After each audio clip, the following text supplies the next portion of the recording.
Point in the high-profile Nnamdi Kanu trial, prosecution urges the court to compel the IPOB leader to open his defense in the terrorism case. 18 years behind bars and no trial, now a taste of freedom. A River State Chief Judge, Simeon Amadi, orders the release of Gospel Nwibari in a long-overdue act of justice. And Brazil's former president, Jair Bolsonaro, is ordered to wear an ankle monitor and observe a nightly curfew as fears rise he could flee amid a coup plot trial. And on business, President Tinubu approves the creation of Southeast Investment Company to boost industrial growth.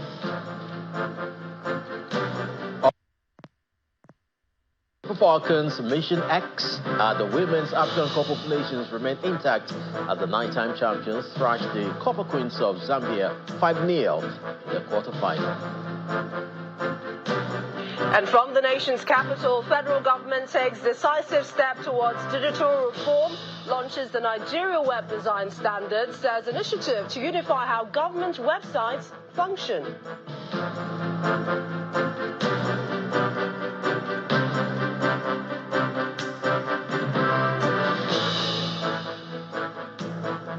It's the start of a new dawn as the statutory National Executive Council of the Labour Party has elected Mrs. Nnamdi Usman as the interim national chairman of the party and Darlington Wokocha to act as the interim national secretary.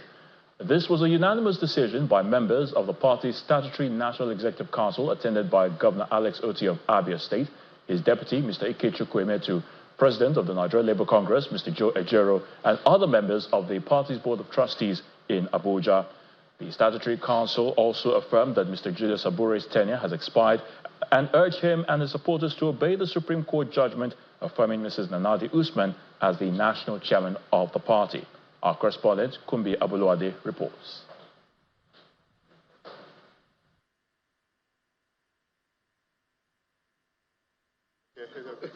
Members of the Statutory National Executive Council of the Labour Party have converged to deliberate on ways to rebrand the party and restore the party before and during the 2023 general elections. I so moved that the agenda be... Those in attendance include the Governor of Abia State, Alex Otti, his deputy, Mr. Ikechukwu, President of the Nigerian Labour Congress, Mr. Joe Ejero, and other members of the party's Board of Trustees. The long-standing battle for the position of the National Party Chairman of the party is one internal crisis that has plagued the party. However, these members of the party are relying on the Supreme Court judgment of April 4th, 2025 to affirm former Minister of Finance, Mrs. Usman Nnamdi, as the national chairman. The reason we are here is to ensure that our party is preserved. And whatever it costs, we must preserve our party. Unfortunately, after that judgment, some people started giving different interpretations that we are not consistent with the spirit and the words of that judgment. At least we all understand English. But as law-abiding people, we thought we should follow the process. And today what we are here to do is to formally start the process of getting a new leadership for this party. Anybody that is not with us, that is not working with the working people, that is not working with the labor force, and he says the Labour Party chairman, he's a daydreamer. It is even worrisome when such people are people that were trying to go through our apprenticeship and they jump up to say they know more than their fathers. So we need to work now. I want us to focus. Afterwards, the council inaugurates the interim National Working Committee of the party and makes some recommendations. The NEC unanimously ratified and inaugurated the Interim National Working Committee of the Labour Party under the leadership of Senator Nnamdi Usman as the Interim National Chairman and Senator Darlington Nwokocha as the Interim National Secretary, among other persons. 2. The NEC approved the detailed schedule for the conduct of ward congresses, local government area congresses, state congresses, zonal congresses, and the National Convention of the Labour Party. The National Secretariat is mandated to publish the guidelines and timelines to ensure transparent and democratic elections at all levels within 3 months. The statutory neck of the Labour Party also supported the move by the 2023 presidential candidate of the party, Mr. Peter Obi, to be part of the opposition coalition, explaining that he is not engaging in any anti-party activity. From Abuja, Kumbi Aboluade, Channels Television News. From the activities of the Labour Party to the activities of the APC, well, the National Publicity Secretary of the All Progressives Congress, Mr. Felix Morka, is charging spokespersons of the party at the zonal and state levels to be consistent in amplifying the activities and reforms of President Bola Tinubu's administration. Speaking at a capacity-building seminar for APC zonal and state publicity secretaries in Abuja, Mr. Morka recognized that the party spokespersons bear a daunting task, particularly at a time where expectations of the present administration are high amidst heightened political and public consciousness. He says with the increased weaponization of falsehood and misinformation, the seminar will help boost the communication skills of the spokespersons in line with the Renewed Hope agenda. Our correspondent, Victoria Longjohn, reports. It's the first capacity-building seminar for zonal and state publicity secretaries of the All Progressives Congress. The event, attended by some top party members, is organized by the National Publicity Secretary of the party, Mr. Felix Morka, and it aims to equip the spokespersons with the necessary skills required to better communicate activities of President Tinubu's administration. We bear this responsibility as spokespersons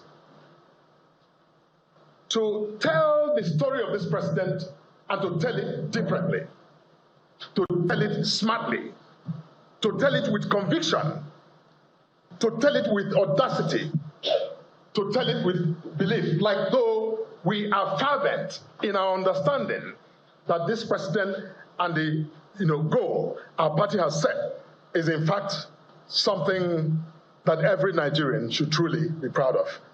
Goodwill messages from some APC party leaders centered on some achievements of the administration of President Tinubu and a swipe at the newly formed coalition. When I say Renew Hope agenda is not just a slogan, it's real. And like I showed that in the last 2 years, this administration has done everything possible to improve the lot of this country, to improve the economy, to make the country a prosperous country. Coalition cannot even occur in a presidential system of government. So if anybody is talking of coalition, tell them to go back to secondary school to go and learn government. A coalition occurs in the parliamentary system of government when a party cannot secure majority in parliament to be able to form government. They know because they are already splintered, they are already been factionalized, that they are no longer up to one. So what is not up to one, they want to make it 5 by saying they are forming coalition. Who are those that are coalescing? The spokespersons were also charged to be armed with the right information to counter lies and propaganda. You're going to fight their disinformation with information on a consistent basis. We must be repetitive. We must put out these facts in their faces. If somebody is saying somebody has stolen money, you demand evidence from them, or else you say you need to shut up. You're a liar. You call them the name they are. As the 2027 election season gets underway, the party believes this seminar is critical in not just building on the communication capacity of the party spokespersons, but will help in amplifying the ideals of the renewed hope agenda of President Tinubu. From Abuja, Victoria Longchan, Channels Television News. It's no longer news. Former Vice President Atiku Abubakar isn't part of the PDP family, but the acting national chairman of the People's Democratic Party, Umar Damagum, has reacted to the recent resignation of the former VP, expressing confidence that Mr. Atiku will eventually return. Speaking to journalists in Bauchi, Mr. Damagum noted that Mr. Atiku's departure is not unusual in politics, pointing out that this is not the first time the former vice president has left the PDP and later returned. Mr. Damagum described the development as a normal part of political life, stressing that the party remains unshaken. The former vice president formally resigned from the PDP on July the 14th, citing irreconcilable differences and the party's deviation from its founding principles. Because this is not the first time, and I don't see it will be the last time. We will still expect him any moment from now. And you know, whatever comes around goes around.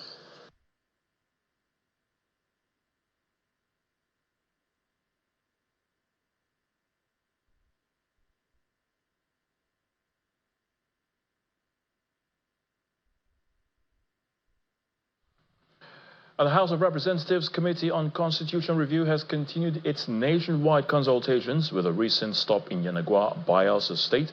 During a courtesy visit to Governor Doye, the committee reiterated its commitment to a people-oriented and inclusive constitutional reform process. Led by Professor Julius Ihonwere, chairman of the committee, the lawmakers emphasized that the review would focus on key national concerns such as devolution of powers, gender inclusion, and restructuring, informed by grassroots feedback from across the country.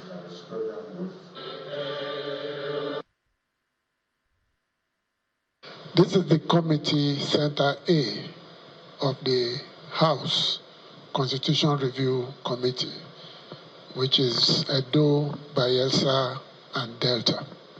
And it is instructive that we are meeting in Bayelsa, which also tells a lot about the extent to which we rely on your leadership and the infrastructure you have provided on ground to make our work easy. And though we have provided a compendium of the bills before us, we are open to welcoming any form of contribution in any language. They don't have to speak English. As somebody who's worked in the area of constitution making, constitutionalism in an earlier life, I know that only a process that is truly participatory, consultative, inclusive, transparent, process-led, and people-driven can lead to the kind of constitution that would reflect the dreams and hopes of the people.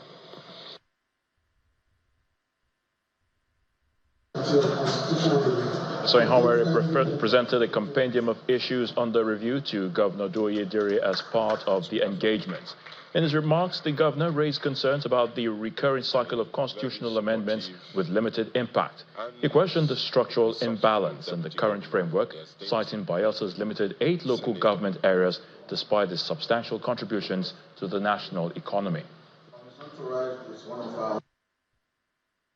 This annual ritual is not good for us. It's not good for us as a state, as a country. We cannot be holding constitutional review sessions in every assembly session, National Assembly, and nothing comes out of it. As I said earlier, we are all praying that this will be different, and there should be an end to it. It is becoming more like a waste of resources, a waste of human efforts, and a waste of time for both those in the National Assembly and indeed for the country at large. If we have no end to constitutional review, and the constitutional review has to be continued in every new assembly. In part two, after the break, ahead of the November the 8th governorship election in Anambra State, the Independent National Electoral Commission extends the ongoing continuous voter registration exercise by 3 days. Please stay with us.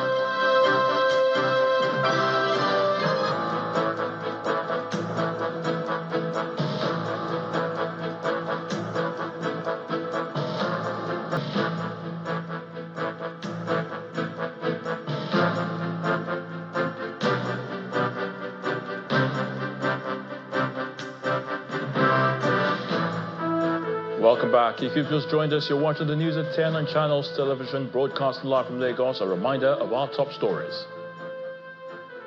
Senator Nnamdi Usman emerges as interim national chairman of the Labour Party, with Senator Darlington Nwokocha named interim secretary, signaling a possible new chapter for the opposition. A turning point in the high-profile Nnamdi Kanu trial, prosecution urges the court to compel the IPOB leader to open his defense in the terrorism case. 18 years behind bars and no trial, now a taste of freedom. Rivers State Chief Judge Simeon Amadi orders the release of gospel in Wibari in a long overdue act of justice. And Brazil's former president Jair Bolsonaro is ordered to wear an ankle monitor and observe a nightly curfew as fears rise he could flee amid a coup plot trial.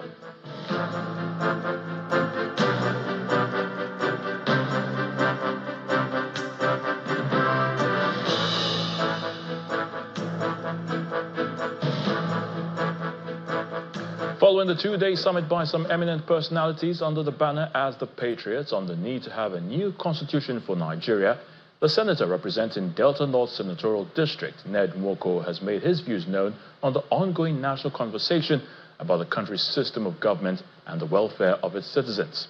The senator is advocating for a shift to a parliamentary system of government, which he believes will help reduce the high cost of governance and improve accountability. He featured as a guest today on our breakfast program, Sunrise Daily. I do not subscribe to the idea that we should, throw away the current constitution and create entirely a new one. It's a working document. It's a workable document, and it is a document that has been guiding what we are doing in Nigeria so far. I think that what we are doing is sufficient for now, which is, looking at how we can improve on the constitution as it is. I personally feel that a presidential system of government is too expensive. It is too imperial in its implementation. It is too. It's not just something that we are mature as a nation to continue experimenting with.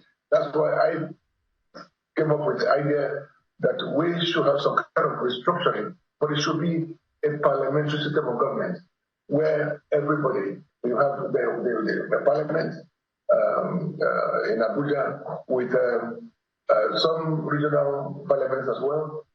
There are many issues that my bills take to address. It is not about the constitution per se. The problem of Nigeria is not about the constitution. It's about the people. It's about us. How do we get things done? How patriotic are we? How law-abiding are we as people? How supportive governments at every level, from local government to state level to federal government, how is this supportive of the people? In Edo State, Governor Monday Okpebolo says the key opposition figures in the new coalition parties are responsible for the current challenges facing the country. According to him, many of them had held key positions without bringing the dividends of democracy to the people. Instead, they looted public funds and instigated insecurity. Governor Okpebolo was speaking during a defection ceremony at Uromi in Isan Northeast local government area, where he received the People's Democratic Party members, a PDP federal lawmaker into the All Progressives Congress APC family in the state.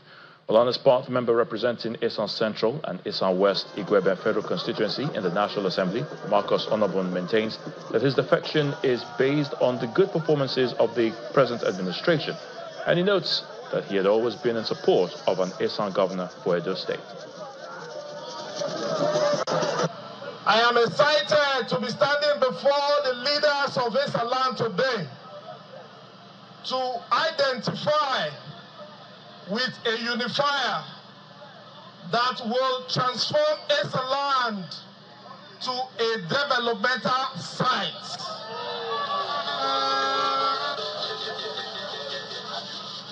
As a true son of Isan land, who yearned for the development of Isan, and who joined to lend his voice that we needed governor of Edo State from Isan land.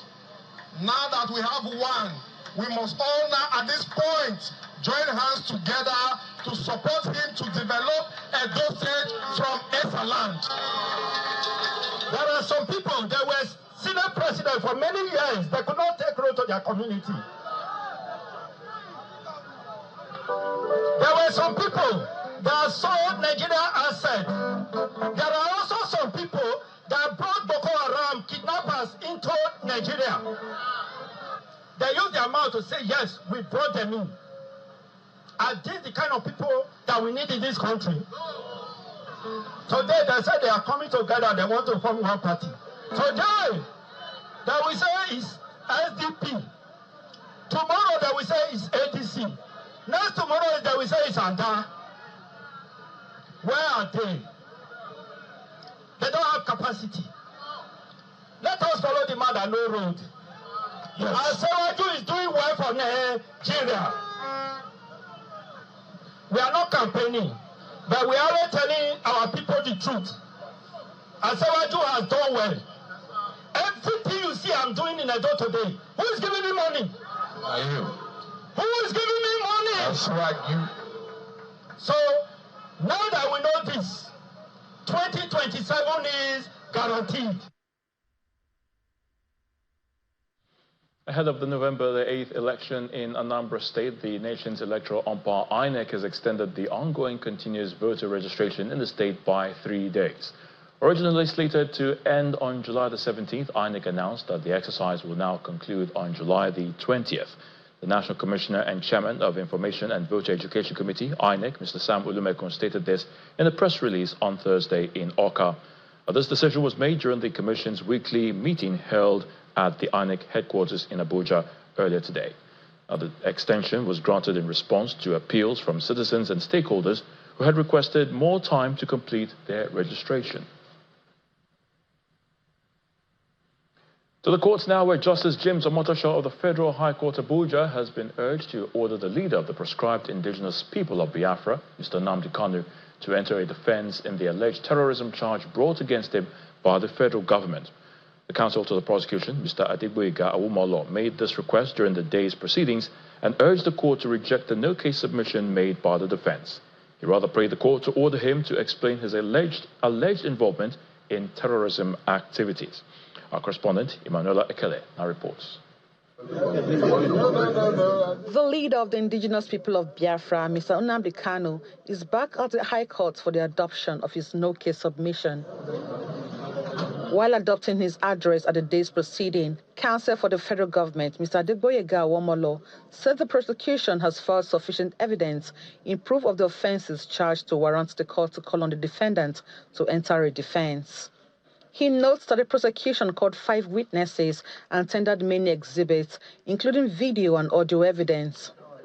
Pointing out why the court should reject the no-case submission, Mr. Awumolo notes that in both the video and audio evidence tendered by the prosecution, Mr. Kanu admitted being the leader of IPOB, which he knew was a proscribed group. He added that Mr. Kanu also in some other videos admitted making broadcasts in which he allegedly called for violence and destruction. Reading a portion of the defendant's address in support of his no-case submission, Mr. Awumolo faulted the defense lawyer's argument that his several broadcasts amounted to a clear case of boasting that did not require criminal prosecution. Mr. Awumolo argued that the law prohibits statements that have the possibility of causing fear in the mind of the people. Mr. Womolo argued that boasting to break up Nigeria was a fundamental security issue and as such should not be considered as an empty threat, as claimed by Kanu. Earlier, counsel for the defendant, Mr. Kanu Agabi, argued that all the prosecution had succeeded in doing was to paint the picture that the defendant was a bad man.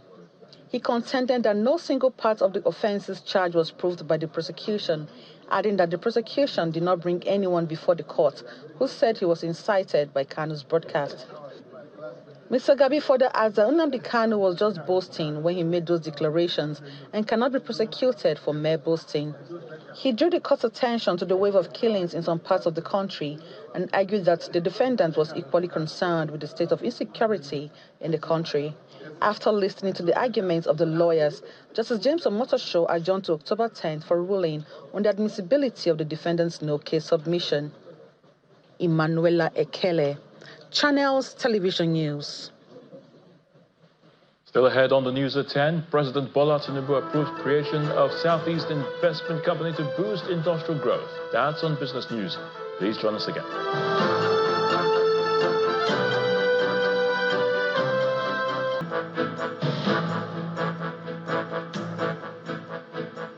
Welcome back. We're still at the courts, and it's indeed a moment of long-awaited justice in Rivers State. A man held in custody for 18 years without trial is now finally free. A gospel in Wibari who was sent to jail as a young teenager can now heave a huge sigh of relief. His release comes as the State Chief Judge, Justice Simeon Amadi, flags off a statewide jail delivery exercise which is aimed at decongesting prisons and confronting systemic failures in the criminal justice process. Our correspondent, Charles Oporum, reports. Scenes of relief and disbelief unfold at the Port Harcourt Correctional Center as 21 inmates regain their freedom during the official launch of Rivers State's 2025 jail delivery exercise. One case stands out. Gospel Muibari was only 14 years old when he was arrested in 2007. He spent nearly 2 decades behind bars, without trial, without conviction, and with little trace of his case in the system. Now, in his 30s, Gospel walks out of prison into an uncertain world, a symbol of a justice system that for years looked the other way. Presiding over the release, the Chief Judge of Rivers State, Justice Simeon Amadi, says the exercise is rooted in the state's administration of criminal justice law and is specifically targeting prolonged, unjustified detentions. If proper investigation is done, definitely the correctional center will not be filled up with inmates awaiting trial.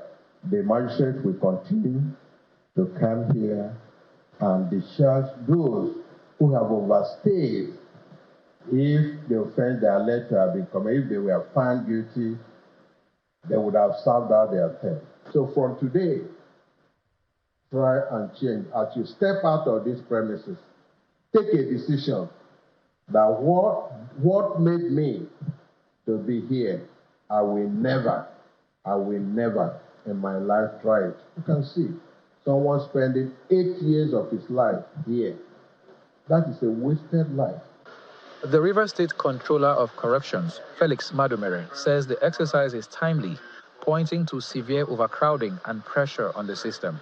This place is built for 1,800 inmates, but currently they are locking 2,500 and close to 2,600, and it's not a good thing. There's a lot of pressure on the facility.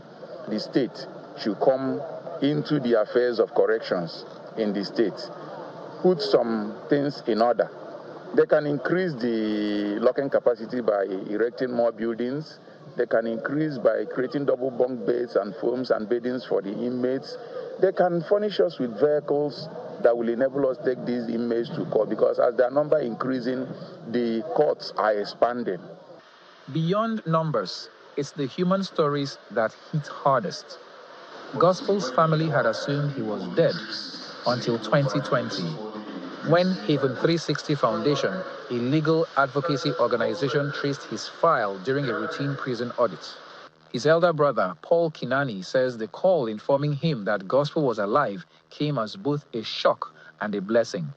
The story has it that he was brought to prison when he was about 14. When he was 14, of course, he has been 18 years and he's having mental issues now. So we are trying to put up a rehabilitative program for him to get him to seek, enable him to seek get the necessary medical intervention that he needs as a foundation. Of course, we're going to be calling for support.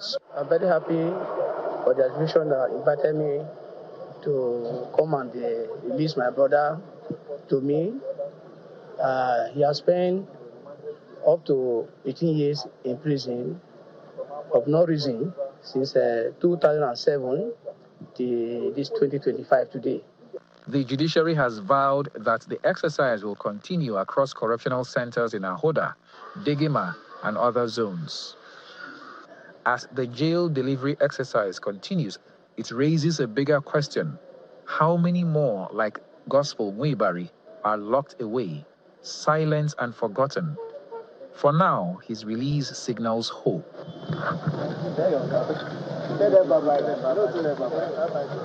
Charles Oporum, Channels Television News. Well, let's now head to the nation's capital, and Millicent Walker is standing by to give us the latest from our Abuja studios. Over to you, Millicent. Thank you, Ayatunde. Well, let's head online, where a decisive step towards digital reform has been taken by the federal government with the launch of an initiative, the Nigeria Web Design Standards, to unify how government websites look, work, and serve the public. Speaking at the launch in Abuja, the Minister of Communications, Innovation and Digital Economy, Mr. Bosun Tijani, explains that the initiative aims to create a user-friendly experience for citizens accessing government services online. Our correspondent Sunis Nathaniel has more.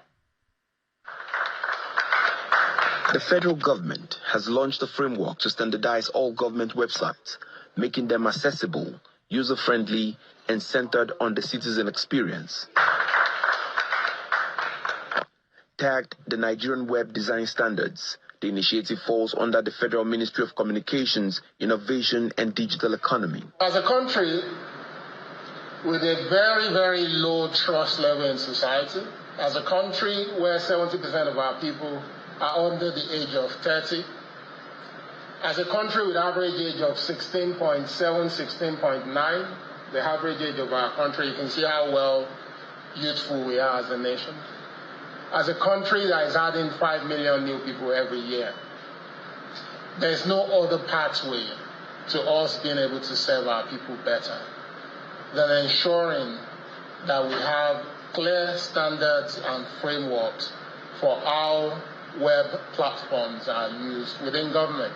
The project has attracted private sector support, notably from the AIG Imokwede Foundation. The whole idea of digital technology is that, say for instance, you can go into one website, and from that single website, you should be able to access all 50 ministries that there are in Nigeria. You should be able to access all the products and services that the Nigerian government, has to provide to the public. So how do you go about doing that? 230 million Nigerians, half of us have access to the internet, so almost half of us. Soon, maybe it could be 75%. That way, we can go from this story of low trust, I don't get what I want, to a story of high trust, and, what I get, I like. The National Information Technology Development Agency, NITDA, will oversee implementation across MDAs. Today we are in a digital age where digital is a lifestyle. Our citizens are online, therefore government needs to meet the citizens online. The only way government can meet citizens online is by providing this kind of channel, the web app channel, so that people can meet the government. With the NWDS, Nigeria takes a significant step towards building a digital government that is efficient, responsive, and designed around the citizen. Sunas Nathaniel, Channels Television News. And it's his first official visit to Kano State since assuming office. President Bola Tinubu has paid a condolence visit to the family of the late elder statesman and renowned businessman Alhaji Aminu Dantata, who passed away recently in London.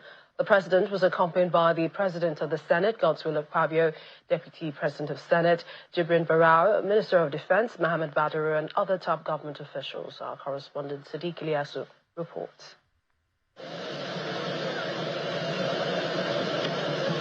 The presidential jet touched down at the Nnamdi Kanu International Airport at exactly 4 p.m.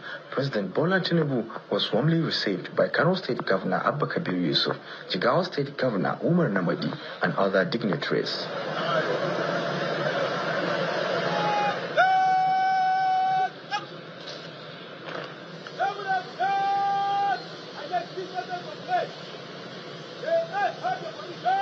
Following a brief welcome ceremony with the national anthem and military honors, the president's convoy proceeded to the residence of the late Ntata, located in the heart of Kano City.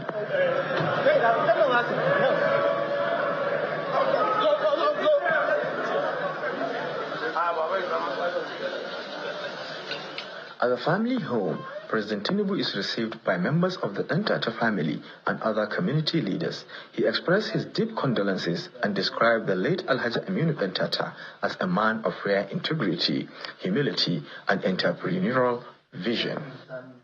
This is a personal commitment for me that I should be here to condole with you as the Ntata family members and the entire state of Kano. Here is a man of immense personality, honesty, integrity, and philanthropy, commitment to humanity in every aspect of the way. I sympathize with you. I sympathize with the entire nation. We've lost a titan and a great conscience of our country, a humanitarian for that matter, par excellence. Governor Yusuf commended the president for the gesture, noting that it reflects deep respect for the legacy of the late businessman who contributed significantly to the socio-economic development of Kano and Nigeria at large. Mr. President, we are aware about your tight schedules. You sent your vice president to condole with the family. You again sent another delegation to come here to condole them.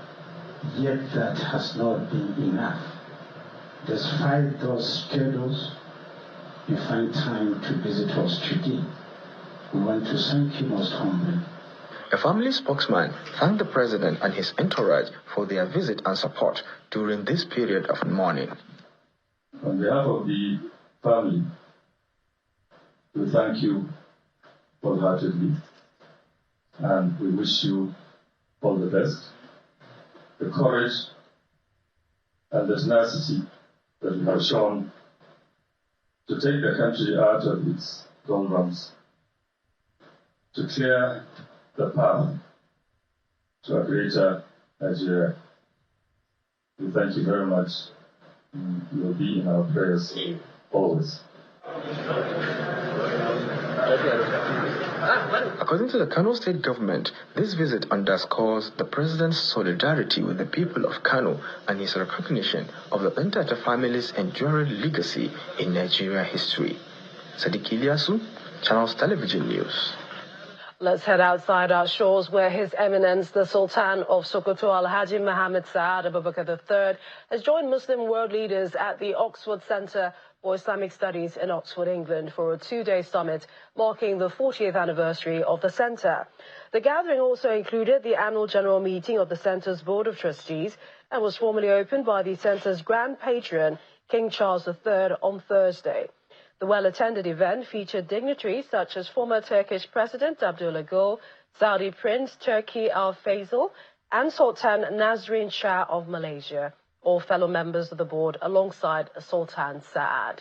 In his remarks, the Sultan urged global citizens, particularly in Africa, to embrace peace and dialogue as foundations for social harmony and peaceful coexistence, reaffirming that Islam is a religion of peace.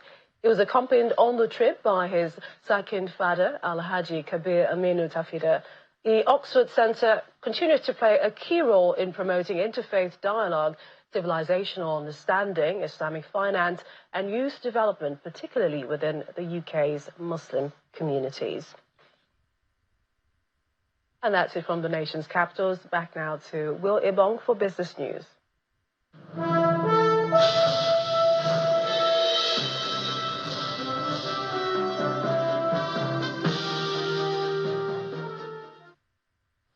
Thank you, Millicent.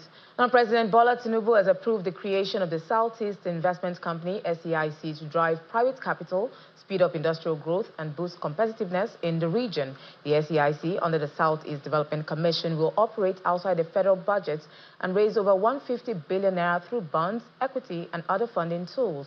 It will focus on infrastructure, entrepreneurship, and education. Now, still on the presidency, President Bola Tinubu has named Muhammadu Babangida, son of former military President Ibrahim Babangida, as chairman of the Bank of Agriculture. The appointment was confirmed on Friday by a presidential aide, Bayo Onanuga, who said Babangida is among 8 new appointees approved to head various federal agencies. Muhammad Babangida holds degrees from European University in Switzerland and completed an executive program at Harvard Business School. The Attorney General's office has dismissed claims that the federal government acquired a 25% stake in First Bank Holdings, calling reports by some media houses false and misleading. It's clarified that neither the government nor the AGF had any role in the acquisition, stressing that First Holdco's shareholding is separate from the state involvement. However, it confirmed that First Holdco set up a trustee structure approved by the CBN with Stanbic IBTC as an independent third party. With that, we head to the domestic equities markets, which has picked up yet another record medal in today's trading session. Ini John Mekwa has the details.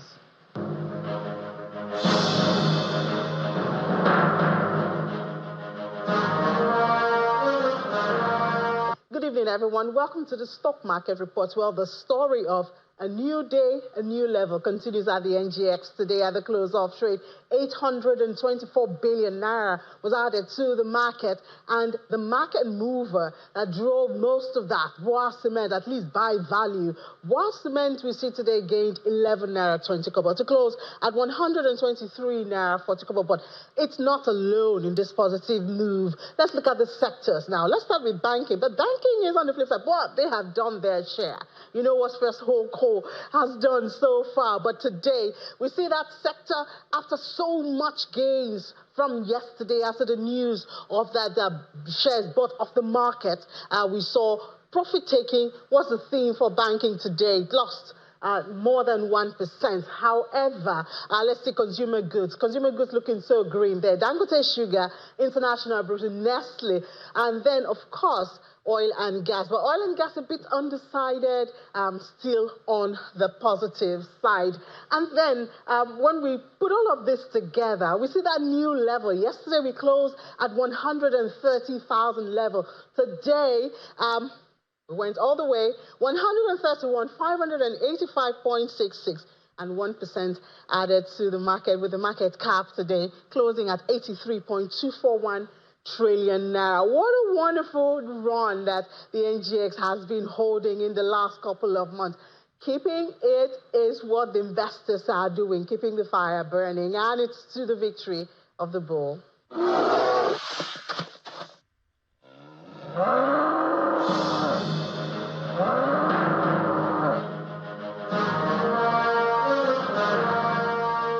Thank you, Ini. Let's check out the performance of other major stock markets around the world.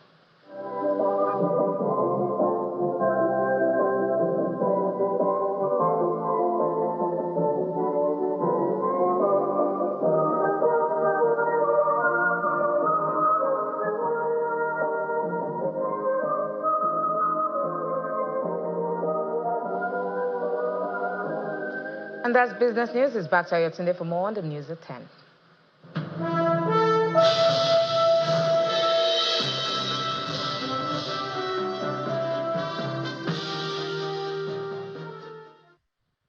Many thanks, Will. Simon Pusey is up next with Around the World in 5 from our London studio. Good evening and welcome to the Channel's studios here in London with your international news around the world in 5. Israel has demolished thousands of buildings across Gaza since it withdrew from a ceasefire with Hamas in March, with entire towns and suburbs, once home to tens of thousands of people, leveled in the past few weeks. Satellite images show massive amounts of destruction in several areas. Multiple legal experts say that Israel may have committed war crimes under the Geneva Convention, which largely prohibits the destruction of infrastructure by an occupying power. Meanwhile, Pope Leo XIV has renewed his call for a Gaza ceasefire after 3 people sheltering in the Catholic Church in Gaza City were killed in an Israeli airstrike. The Latin Patriarchate of Jerusalem, which oversees the church, said it was struck by the Israeli army, injuring 9, including the parish priest. Israel's Prime Minister said it deeply regrets the strike and that the incident was now under review. The reality is that those places, churches, mosques, hospitals, schools, should never be targets. And that's against humanitarian law, but it's also against any sense of natural justice. German Chancellor Friedrich Merz has accepted US accusations that Europe was doing too little to fund its own defence and security, but now believes they are on the same page. Mr. Merz was in the UK to boost defence ties with Germany as part of a historic friendship treaty that also aims to tackle irregular migration and promote youth exchanges. Donald Trump says he has ordered the Justice Department to produce the additional documents related to the sex offender Jeffrey Epstein. It's unclear if Mr. Trump is authorizing the public release of these documents. Such action would typically require the approval of a court. It came shortly after Mr. Trump said he would sue the Wall Street Journal over an article alleging that a bawdy birthday greeting bearing Mr. Trump's name was sent to Mr. Epstein in 2003, before the late financier was charged with sex crimes. Burkina Faso's military rulers have disbanded the country's electoral commission, calling it a waste of money. State-run TV reported the Interior Ministry will handle elections in the future. Since seizing power in September 2022, the coup leaders who have initiated sweeping reforms, including the postponement of elections, which would lead to a return to civilian rule. A nationwide vote was due last year, but the junta extended the period of transition to democracy until July 2029, allowing the leader, Captain Ibrahim Traoré, to remain in power and free to contest the next presidential election.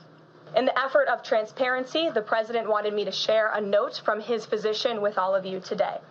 The White House has announced that Donald Trump is suffering from a chronic vein condition after days of speculation regarding photographs showing bruises on the U.S. president's hands and swelling in his ankles. In recent weeks, President Trump noted mild swelling in his lower legs. Bilateral lower extremity venous Doppler ultrasounds were performed and revealed chronic venous insufficiency, a benign and common condition, particularly in individuals over the age of 70. Importantly, there was no evidence of deep vein thrombosis or arterial disease. The 79-year-old president has regularly touted his good health and once described himself as the healthiest president that has ever lived.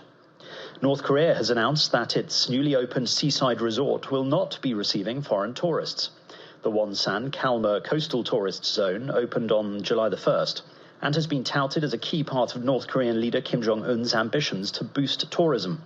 In the lead-up to its opening, the resort was promoted as an attraction for both locals and foreigners. But as of this week, a notice on North Korea's tourism website says that foreigners are temporarily not allowed to visit. Next year will be our last season. The network will be ending The Late Show in May. And the CBS television network has announced in a surprise statement that The Late Show with Stephen Colbert will end in May 2026. The move is purely a financial decision against a challenging backdrop in late-night television, CBS said. The move brings a close to the more than 3-decade-old program, leaving the network without a late-night comedy talk show for the first time since 1993. I'm not being replaced. This is all just going away. I do want to say that the folks at CBS have been great partners. I'm so grateful to the Tiffany Network for giving me this chair and this beautiful theater to call home. And that's your international news around the world in 5. Now back to the channel's studios in Lagos.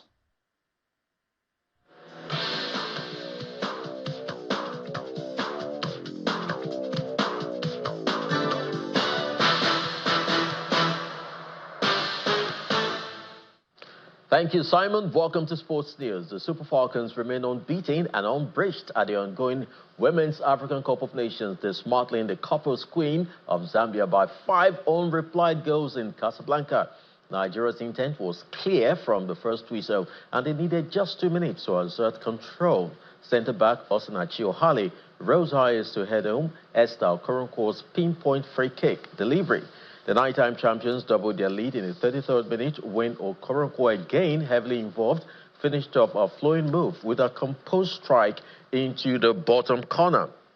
Before the halftime whistle, Nigeria added a third. Chiwendu Ihezue pounced on a loose ball in the box to slot in a left-footed finish. Oluwatosin Demain made it 4-0 in the 68th minute, and the fifth arrived in stoppage time with substitute for Lashade Ejamilusi, applying the finishing touch following good work by Rashidat Ajibade.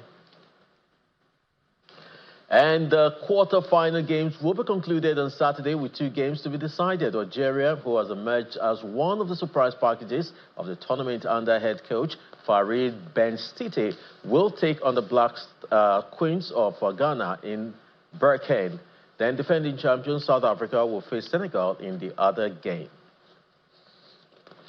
Then reigning WBA, WBO, and WBC champion Alexander Usyk will head into his undisputed heavyweight title bout with Daniel Dubois in London on Saturday in arguably the strongest shape of his career. Friday's weigh-in for the Wembley clash saw the multiple world champion Usyk tip the scales at a career heaviest weight of 102.97 kg, a pound more than the Ukrainian weighed for his second win over Tyson Fury in December. IBF belt holder Dubois, meanwhile, was more trimmed than for his victory over British rival Anthony Joshua after he came in 110.67 kilograms in comparison to 112.49 kilograms back in September. That sport is back to you, Ayo.